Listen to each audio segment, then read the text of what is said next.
तो उनमें उन्होंने खुलकर अपनी मंशा जाहिर की कि अब वो अध्यक्ष नहीं रहना चाहते हैं और वो उससे मुक्त होना चाहते हैं। हालांकि आधिकारिक तौर पर न तो अभी बीजेपी की तरफ से कोई बयान जारी किया गया है, न ही कैमरे के सामने आकर भूपेंद्र चौधरी बात कर पा रहे हैं। अभी वो मीडिया से मिलने से परहेज कर रहे हैं।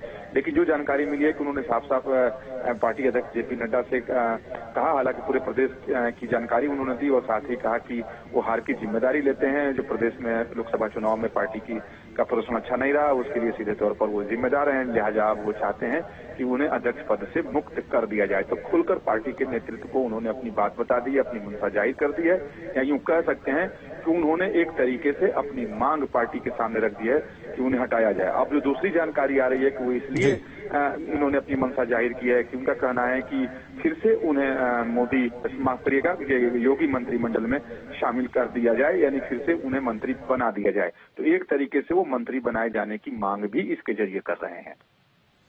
हालांकि अगर देखा जाए, क्योंकि संगठन महत्वपूर्ण और जिस तरीके से केशव प्रसाद मौर्य भी ये कहते नजर आ रहे थे कि संगठन बड़ा सरकार से, ये बात अलग है। लेकिन दूसरी ओर अगर कहा जाए, दिन भर अगर मीटिंग चली लखनऊ में और दूसरी ओर राज्यपाल से भी मुलाकात सीएम योगी के, इधर भूपेंद्र चौधरी की बात करें, उधर केशव प्रसाद मौर्य की बात करें, तो पूरा अगर देखा जाए, इस पूरे सीन को देखा जाए, तो क्या कुछ अंदर खाने निकलकर सामने आया? एक महत्वपूर्ण बिंदु क्या देखते हैं आप?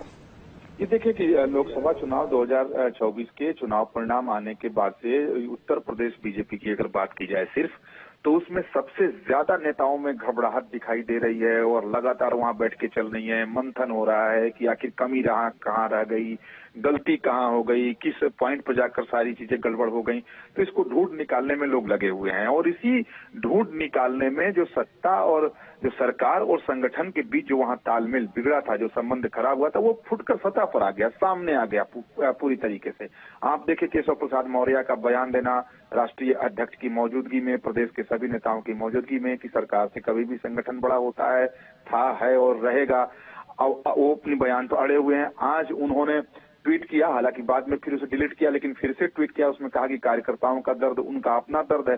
जब अब उसके बाद वो लगातार दिल्ली में डेरा जमाए हुए हैं, पार्टी अध्यक्ष से मिल रहे हैं, दूसरे नेताओं से मिल रहे हैं और लखनऊ में अलग बैठकों का दौर चल रहा है। तो इस तमाम बातों को देखें और कड़ियों को आप जोड़ें तो बिल्कुल साफ दिखाई देता है कि बीजेपी में, उत्तर प्रदेश में सब कुछ ठीक ठाक नहीं चल रहा है। और यही वजह है कि बीजेपी के लगातार जो नेता हैं, जो आला कमान है, उनकी तरफ से कोशिश की जा रही है कि ये खिंचाव और ये असंतोष सामने आए, उससे पहले ही इसे खत्म कर दो, दबा दो या कार्यकर्ताओं को, नेताओं को संतुष्ट कर दो। अब केशव प्रसाद मौर्य का जो संबंध है योगी आदित्यनाथ से, ये जग जाहिर है, उनके साथ बिल्कुल सहज नहीं है। वो डिप्टी सीएम हैं, लेकिन अपने प्रोफाइल को लेकर के वो काफी असंतुष्ट बहुत पहले से हैं। वो चाहते हैं कि उनका कद और बढ़ाया जाए। जो मेरी जानकारी है कि जो उनके पास अभी पोर्टफोलियो है, उसे वो बदलवाना चाहते हैं कि पीडब्ल्यूडी जैसा महत्वपूर्ण मंत्रालय उन्हें दिया जाए, उन्हें सरकार में महत्व दिया जाए। कई बार अंदर खाने की बैठक में अपने नेताओं से बोलते हैं, ऑफ रिकॉर्ड बोलते हैं कि उनके पास वो डिप्टी सीएम है, लेकिन उनके पास कोई काम नहीं है, उन्हें कोई पूछता नहीं है।